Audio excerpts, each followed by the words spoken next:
मैं हमेशा से बोलता हूँ कि भाई नए एनएफओस के पीछे पागल मत हुआ करो, यूट्यूबर्स के पीछे पागल मत हुआ करो और एडवर्टीजमेंट तो भूल ही जाओ। ठीक है, जब जियो फ्लेक्सी ऐप आया था तो यही बहुत ज्यादा हल्ला मच गया था कि भाई जियो फ्लेक्सी ऐप लेना है, बहुत कमाल का फंड है।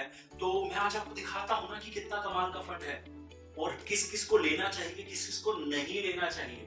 लेकिन एड्स के चक्कर में अगर आपने इसको ले लिया था और आपका गोल कुछ अलग है तो आपको पता होना चाहिए, नहीं लिया तो लेना चाहिए या नहीं। तो चलिए स्क्रीन पे चलते हैं। यहाँ पे अगर आप देखोगे तो मैंने सबसे पहले सीधा, मतलब मैं कोई आपको इसके बारे में डिटेल में जा ही नहीं रहा कि इसके अंदर क्या है क्या नहीं है।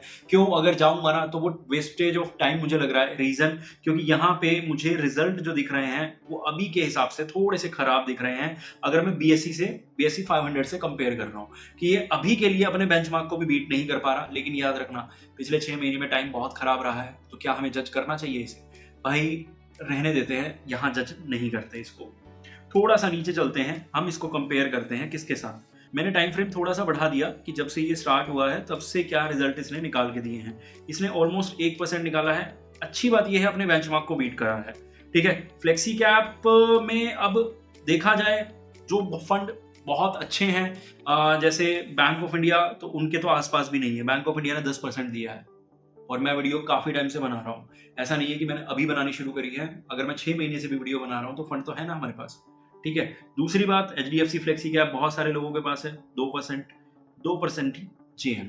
तो जो हमारे नॉर्मल फंड हैं जो हम हमेशा से लेते आए हैं उनका अंडर परफॉर्मेंस और जियो का बहुत तगड़ा परफॉर्मेंस, मुझे नहीं पता लोग कैसे किस डेटा के साथ वीडियो बना रहे हैं। वो अभी भी यही कह रहे हैं कि भाई जियो तो बहुत तगड़ा कर रहा है। मुझे नहीं पता कैसे वो किस नंबर को कहां पे दिखा रहे हैं जो ये मुझे तगड़ा दिखे। ठीक है, उसके बाद अगर मैं इसको और थोड़ा सा आपको डिटेल में कंपेयर करके बताऊं तो यहाँ पे ना अभी 4 फंड से कंपेयर करना, BSE से कंपेयर करना बहुत बेवकूफी वाली बात हो जाएगी यार। नया फंड है, क्यों हम किसी से 1 on 1 करें, या बेंचमार्क से भी मैं क्यों 1 on 1 करूं। तो मैं यहाँ पे इसकी रैंक देख लेता हूँ। टोटल हमारे पास नंबर ऑफ फंड्स इस कैटेगरी में 75 थे पहले, फिर 77 हो गए और फिर 4 फंड इस कैटेगरी से चले गए। ठीक है, अब यहाँ पे मैं आपको ये बोल रहा हूँ कि इसकी रैंकिंग देखो, 65 नंबर पे, 65 नंबर पे 62, बेस्ट रैंकिंग इसकी 52 रही है। ये ध्यान रखना, यहाँ पे 60 और यहाँ पे 63। ठीक है, जब मैं शुरू में बोल रहा था ना, पता क्या होता है, जब हम किसी के बिलीफ के खिलाफ कुछ बोलते हैं ना तो वो इंसान बहुत अटैकिंग हो जाता है, और यही होता है।